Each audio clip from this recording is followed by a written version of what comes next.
छिया हम गरीब तनी सुना हमर बतिया हो। छिया हम गरीब तनी सुना हमर बतिया हो। अलिया बाजार करे लोक 10 टकिया हो।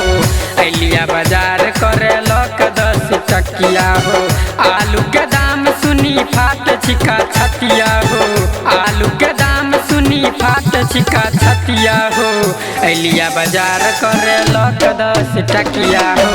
अलिया बाजार करे लोक 10 टकिया हो। लोक 10 टकिया हो।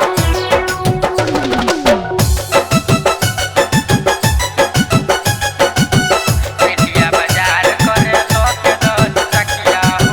लहसुन के दाम छिकै 200 रुपए किलो हो। कहै छै दुकान वाला हमसे तनी मिलो हो।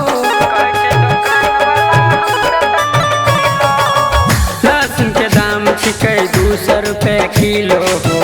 कहै छै दुकान वाला हमसे तनी मिलो हो। 10-20 कम दियो सोच छियै बतिया हो। 10-20 कम दियो सोच छियै बतिया हो। कोना लिए लहसुन भैया छिकै 10 टकिया हो। कोना लिए लहसुन भैया छिकै 10 टकिया हो। 10 टकिया हो। 10 टकिया हो।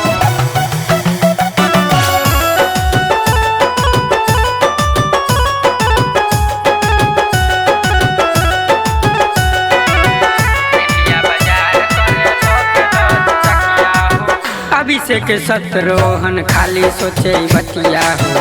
भूखे पिया से हमर कट दिन रतिया हो।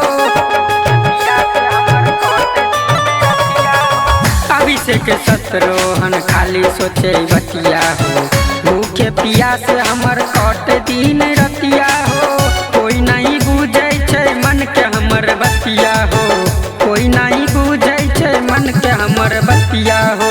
कौना जीबै धरती पर सूझे नहीं उपैया हो। कौना जीबै धरती पर सूझे नहीं उपैया हो।